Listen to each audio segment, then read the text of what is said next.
দৌলতপুর উপজেলার রিফায়েতপুর মাধ্যমিক বিদ্যালয় মাঠে সারা দেশে তাই কুষ্টিয়া দৌলতপুরেও ষষ্ঠ উপজেলা পরিষদ নির্বাচন অনুষ্ঠিত হচ্ছে। এই উপজেলাতে মোট ভোট কেন্দ্র রয়েছে 141টি এবং মোট ভোটার সংখ্যা রয়েছেন প্রায় 3,86,000। এখানে চেয়ারম্যান উপজেলা পরিষদ চেয়ারম্যান পদে প্রতিদ্বন্দ্বিতা করছেন আনারস প্রতীক নিয়ে উপজেলা যুবলীগের সভাপতি গোলাম আহমেদ টুকন চৌধুরী এবং অপরদিকে প্রতিদ্বন্দ্বিতা করছেন শ্রমিক লীগের আহ্বায়ক আনিসুর রহমান ঘোড়া প্রতীক নিয়ে। এখানে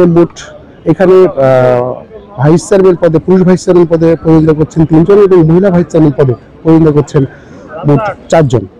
তবে এখন পর্যন্ত আমরা যে কেন্দ্রে রিফায়েতপুর কেন্দ্রে অবস্থান করছি, এই কেন্দ্রে ভোটার উপস্থিতি তুলনামূলক যথেষ্ট কম আমাদের নজরে এসেছে, যথেষ্ট কম দেখছি এবং ভোটার উপস্থিতি 2-1 জন করে আসছেন, ভোট দিচ্ছেন এবং চলে যাচ্ছেন। তবে এই পর্যন্ত এখনো দৌলতপুর উপজেলাতে কোথাও ভোট কেন্দ্রিক কোনো অপ্রীতিকর ঘটনা ঘটেনি। কুষ্টিয়া দৌলতপুর থেকে এই ছিল আমার কাছে সর্বশেষ খবর। Sohanur Rahman Shipon, Asian television.